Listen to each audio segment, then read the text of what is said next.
नमस्कार, म प्रकाश सुनार। तपाईँ एउटा मैले डियर कल्याण भन्ने शब्द सुनाउन गएको छु। कस्तो लाग्छ? जस्तो लाग्छ उस्तै सल्लाह सुझाव दिनुहोला। ल हुन्छ, म सुरु गर्छु। धेरै माया उही तिम्रो परदेश प्रेमी, परदेशको यो बिरानो ठाउँबाट तिमीलाई सम्झिँदै यो चिठी लेख्दैछु। हातमा कलम छ, आँखामा आँसु छन् अनि मनभरि तिम्रो सम्झना। कहिलेकाहीँ आफूलाई प्रश्न गर्छु, आखिर म तिमीबाट यति टाढा किन भएँ?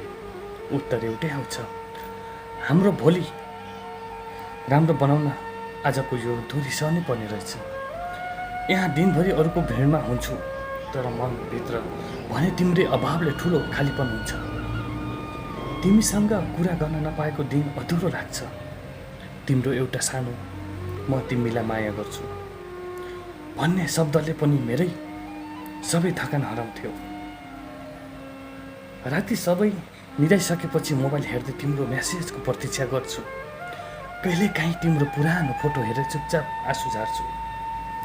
कसैलाई देखाउन सक्दिनँ, कसैलाई भन्न सक्दिनँ, किनकि परदेशमा पीडा लुकाएर मुस्कुराउनु पनि सिक्नु पर्दो रहेछ। कल्याण, तिमीलाई थाहा छ, तिमीबाट टाढा भए पनि मेरो माया कहिले टाढा भएको छैन। दूरीले हाम्रो शरीर छुट्याएको हो, मन होइन। मेरो हरेक सासमा तिम्रो नाम मिसिएको छ।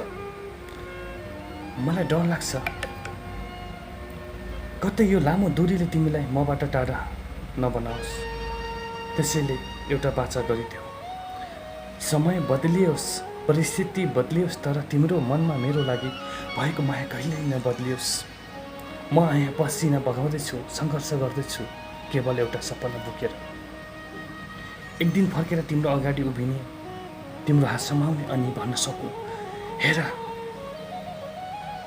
सानो, अब हाम्रो दूरी सकियो।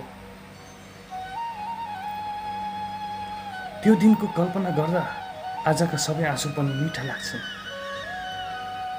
तिमी मेरो लागि केवल प्रेम होइन, तिमी मेरो आशा हो, मेरो हिम्मत हो, मेरो खुसी हो, र मेरो घर फर्किने सबैभन्दा ठुलो कारण हो। मलाई पर्खिरहनु है सानो, किनकि परदेशमा मेरो मन तिमीसँग छ, मात्र शरीर यहाँ छ। तिमीलाई धेरै माया शब्दले बयान गर्न नसक्ने जति माया, सधैँ तिम्रो उही तिम्रो परदेशी। Thank you.